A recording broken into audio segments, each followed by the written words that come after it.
Ito yung right of way ng NSCR, tinampakan ng maraming basura.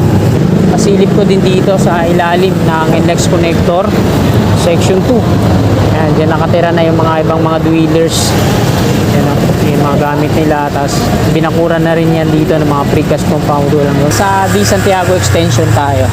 Ito yung on ramp dito sa ating gawing kanan. Tapos ang entry niyan dun sa may Ramon Magsaysay Boulevard. So nandito na po tayo sa may Buenos Aires Street. Ito po yung entry mga kasikap. Yan, mula naman dito sa may SH Loyola NSCR project, dadako tayo hanggang dun sa may Ramon Magsaysay Boulevard.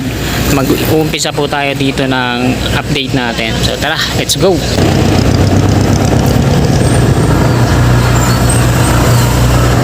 Medyo makipot na to dito kasi binawasan nila, no? Kumuha sila ng isang lane. Ayan, naglalagay nga sila ulit dyan ng mga panibagong barracks. So sa mga hindi pa nakakaalam, ang gumagawa po dito na kontraktor ay DMCI Asiona. Sila. Nandito na po tayo sa may Fajardo Street at ito na po yung status ngayon dito. So, diretso po tayo. Yan, tuloy-tuloy pa rin yung pag-install nila dito ng mga sheet pile. Yung pinuform nila dito na pa-rectangle, siguro ito na yung para sa sa pier column na gagawin, no? Parang pile cap foundation kasi laki ng pile cap foundation yung ini-installan nila ng mga mga sheet pile. Marami yan hanggang dun sa may G. Tuason Street.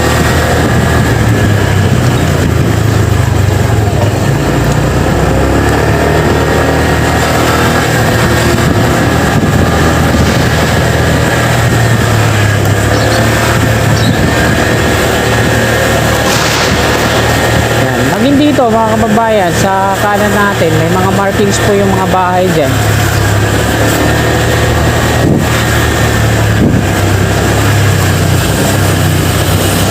Yan, Permisa Street na po tayo. Yan, nagli-lifting sila ngayon dito.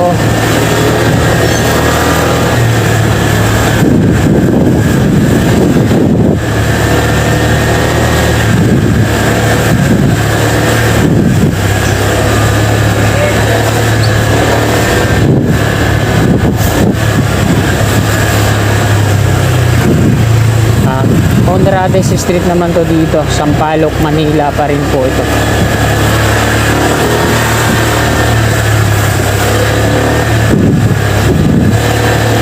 Wala na talaga yung junk shop dito, ano?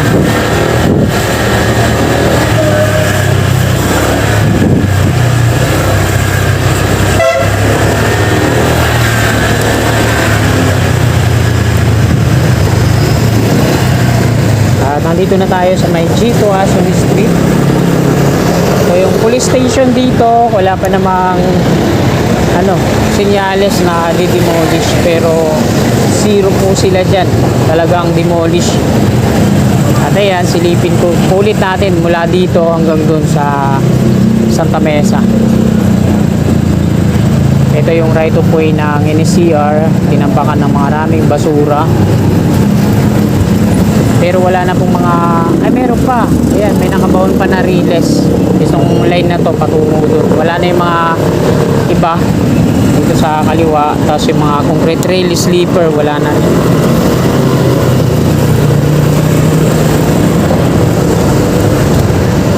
Dito naman sa kabila, ayan mga kasigap, pakita ako. Ayan, yung patungo doon sa may Fajardo at SH Loyola. So dyan yung mga dinidrid nila, tapos ini-installan nila yung mga sheet pipe.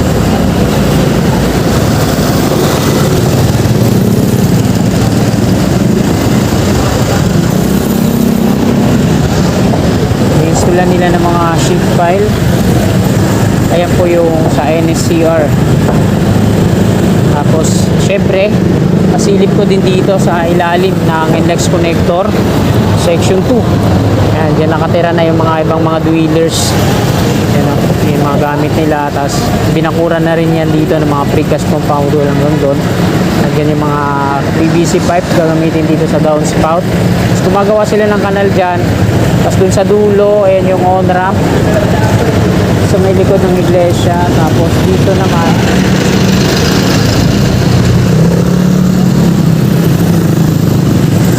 dito Ason Street to mga kababayan. Tapos ayan yung Robinson sa kanan.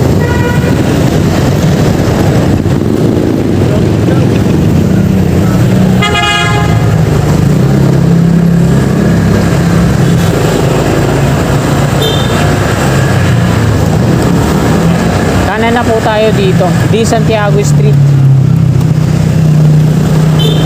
So doon tayo mag-end ng ating video sa may Ramon Magsaysay Boulevard.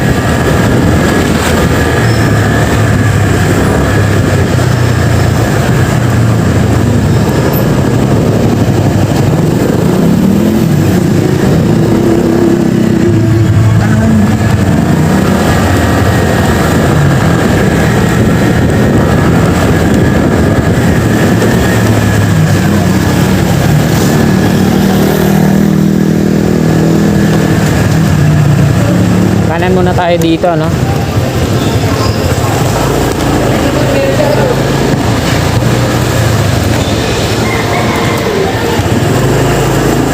Yan, nasa Di Santiago Extension tayo.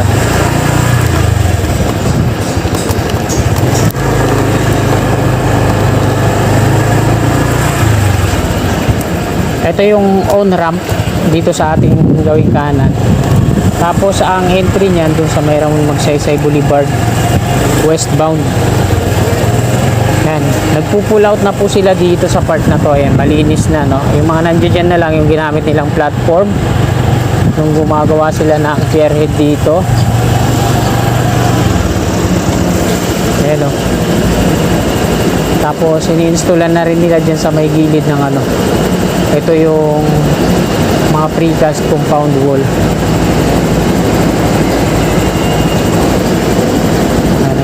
Hanggang dyan pa lang yung precast compound wall na in-install nila.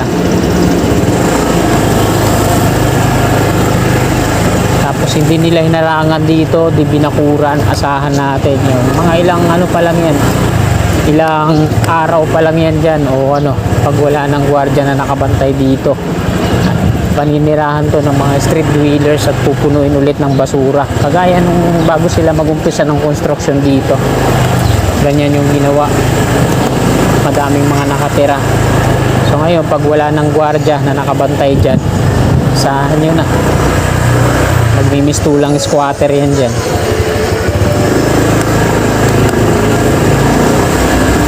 Doon nga sa may Ramon Magsaysay Boulevard, yung Center Island, kinalbo na yung mga halaman para kitang kita yung mga kababayan natin, mga street wheelers na namamahay doon at ginagawa nilang banyo.